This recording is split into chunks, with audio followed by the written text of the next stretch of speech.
7:17 y probablemente, seguro, conozca a alguien a que haya sufrido alguna vez una lesión de menisco. La rotura de este cartílago es el problema más frecuente dentro del abanico de las lesiones de rodilla. Pero, ¿qué son los meniscos? ¿Por qué se rompen? ¿Cómo se trata esas lesiones en traumatología?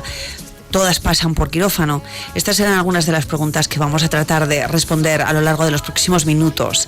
Los meniscos en plural, porque hay 2 en cada una de las rodillas. Lo digo, Julio, porque quizás el público en general te haya escuchado a ti muchísimas veces en el informativo de deportes hablar de meniscos. No sé si sabías que tenemos 4 meniscos. 2 en cada rodilla, por lo menos.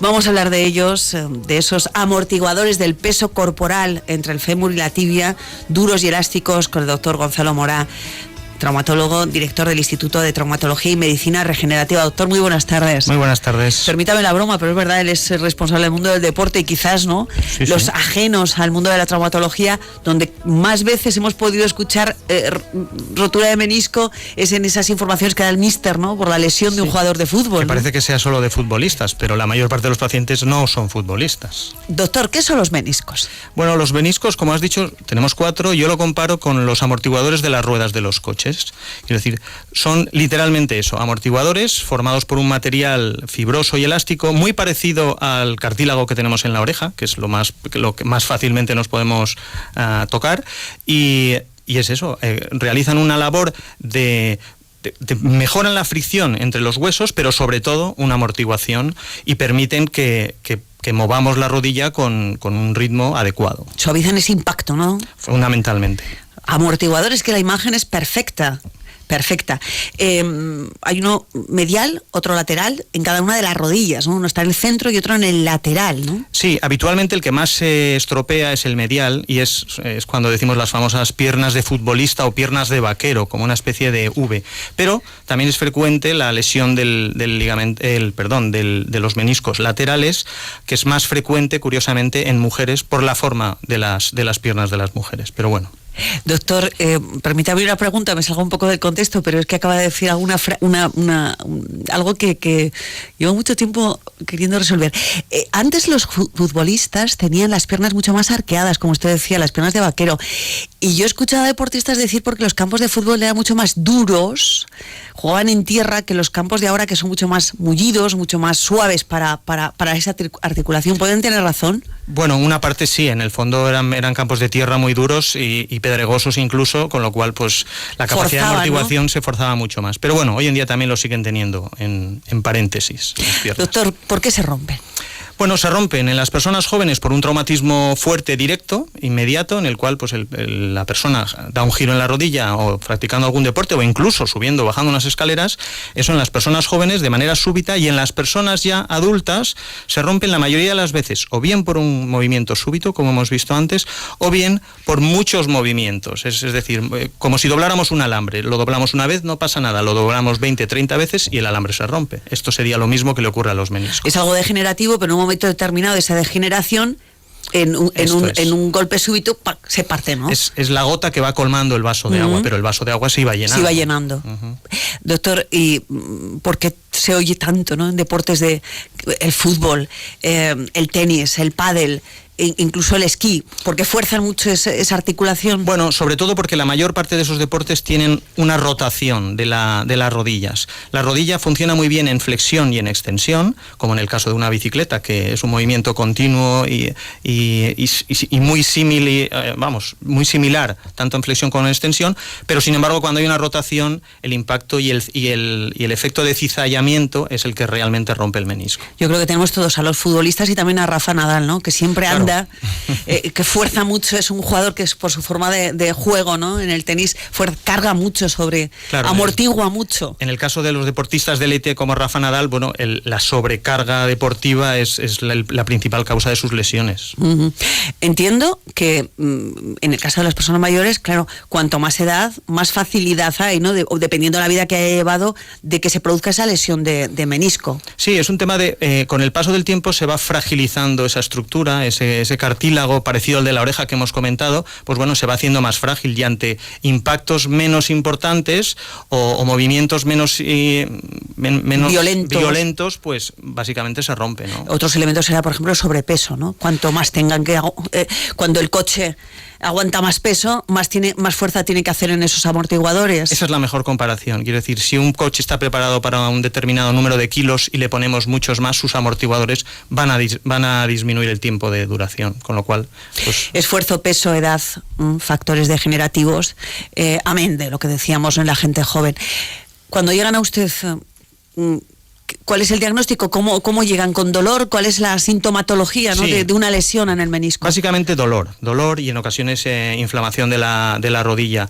El síntoma por el que consulta el paciente habitualmente es dolor, y teniendo en cuenta que es el problema más frecuente en la rodilla, pues es un problema pues que vemos habitualmente y que también resulta fácil de diagnosticar. Y en la mayoría de las veces clínicamente ya podemos saber que va a tener o que tiene una rotura de menisco sin ni siquiera necesitar hacer una resonancia magnética. Solamente con la descripción que hace el propio paciente, ¿no? Fundamentalmente con la descripción, el tipo de dolor y la exploración física, con un dolor muy selectivo en la zona del menisco. Y que se ha mantenido en el tiempo, porque usted me decía antes de comenzar que un 70% de las roturas de menisco no va a necesitar de intervenciones quirúrgicas, porque son leves, ¿no?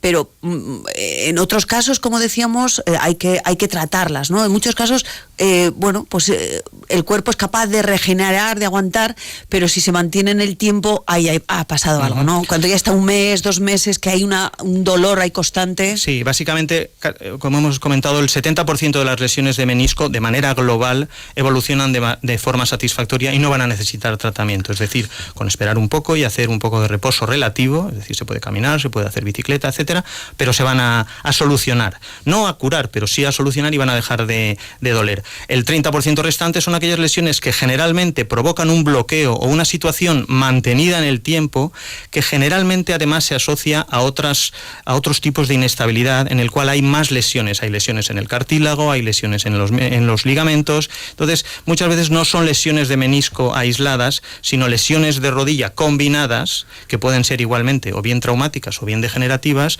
y es importante detectarlas y diagnosticarlas correctamente, porque no es una lesión aislada de menisco, sino que hay que tratar todo el problema global de esa rodilla. Muchas veces se alarga demasiado en el tiempo por la ingesta de determinados fármacos. Para cuando uno toma la determinación de acudir al traumatólogo, va amortiguando ese dolor, nunca mejor dicho, y al final la lesión es mucho más complicada.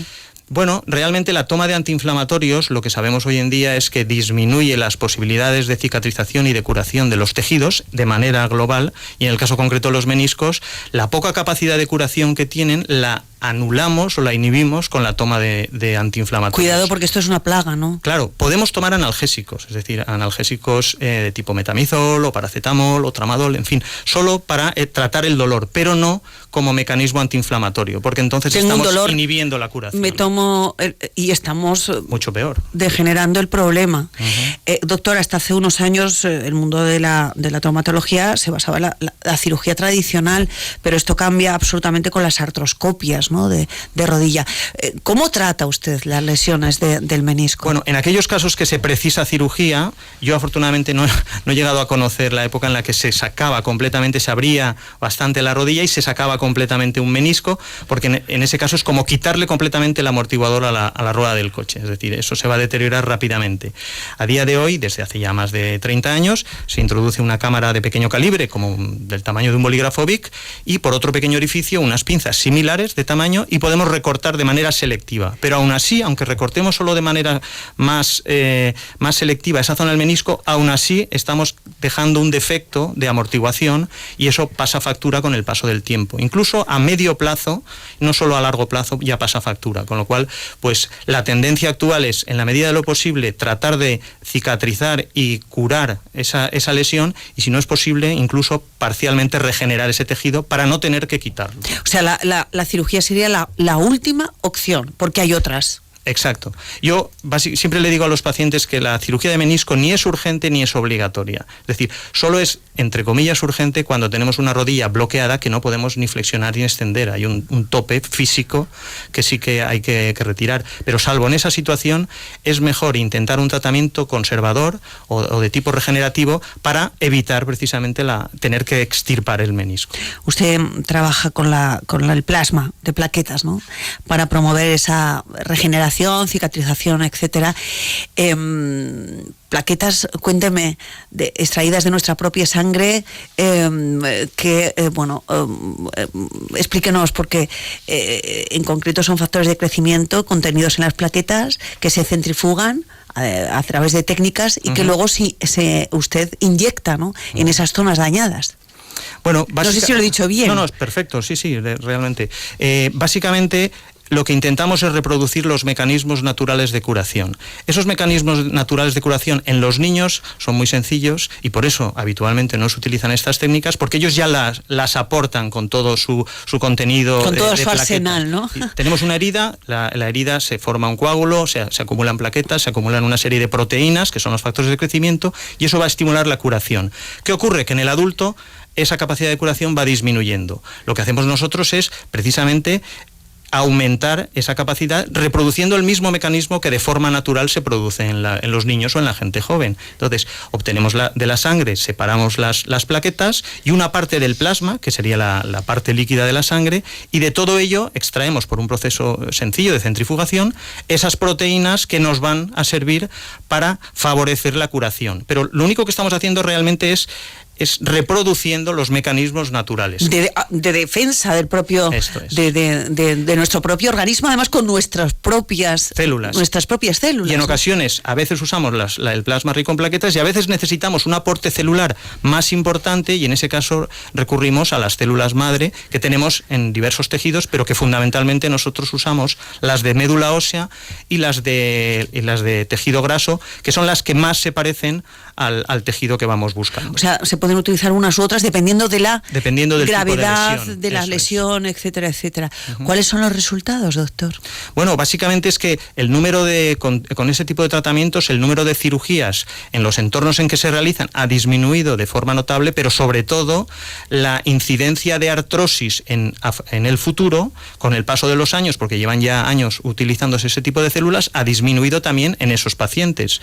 Es menor la incidencia de artrosis en el paciente que se ha conservado el menisco que en aquellos que con la misma edad se ha tenido que resecar, aunque hubiera sido una pequeña... Eso para empezar, ¿no? Eso para empezar.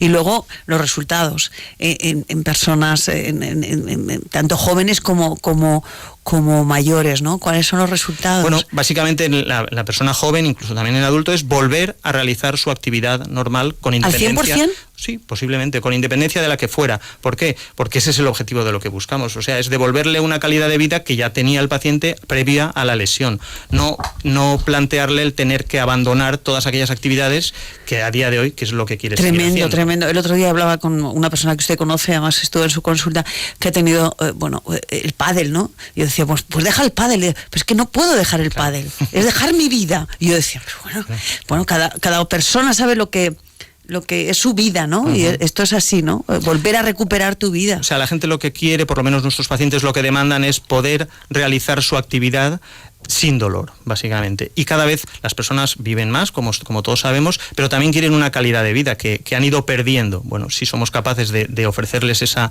solución, pues bienvenida sea. Esto entiendo para gente de 30 años que ha tenido una lesión y para gente de 80 que tiene las rodillas destrozadas. Bueno, son dos escenarios lógicamente completamente diferentes. Y las exigencias van a ser distintas. Incluso las expectativas del paciente tienen que quedar muy claras de qué podemos conseguir y qué no podemos conseguir. Evidentemente no le vamos a poder dar al de 80 años una rodilla de 30. Ir a Openusa, eso está claro. O sea, que no se lo pero sí en una situación en la que esté sin dolor, pueda realizar sus actividades diarias y al final lo importante es que al paciente le ha compensado el haber realizado un tratamiento de ese tipo porque le ha quitado el dolor, que es su preocupación fundamental. Además pienso, no lo sé, ya terminamos, doctor, que es un tratamiento muy poco agresivo, quiero decir, te extraen sangre, etcétera, etcétera, luego te lo inyectan, no sé, la idea que tengo yo desde fuera, no lo sé. Sí, desde un punto de vista, incluso cuando realizamos una extracción de células de la grasa o de células de la médula ósea, claro, que puede ser. Personalmente, como conejillo de India en su momento, hace ya años, pues me lo quise probar para saber lo que iba a notar el paciente.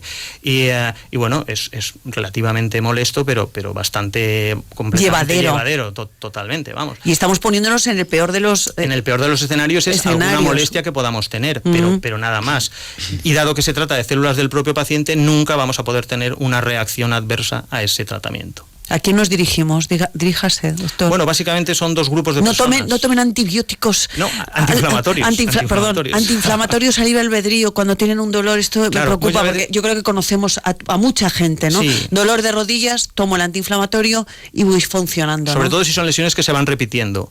Grupos de edades de personas que hacen deporte con independencia de la edad que tengan, y otros grupos de edad de gente más mayor que van a tener desgaste progresivo de sus articulaciones y una disminución de su actividad física fruto de ese dolor. Pues lo mejor es devolverles a una situación que puedan volver a hacer su vida normal. Una ultimísima de las... Esto ya es la última, ¿eh? Una ultimísima. Por ejemplo, desde que inyectas, ¿no?, este plasma, hasta que la persona nota una mejoría, ¿cuánto tiempo puede pasar? Habitualmente son procesos biológicos que duran entre 6 o 8 semanas. Es decir, necesitamos una regeneración. Necesitamos una regeneración y la biología tiene su tiempo.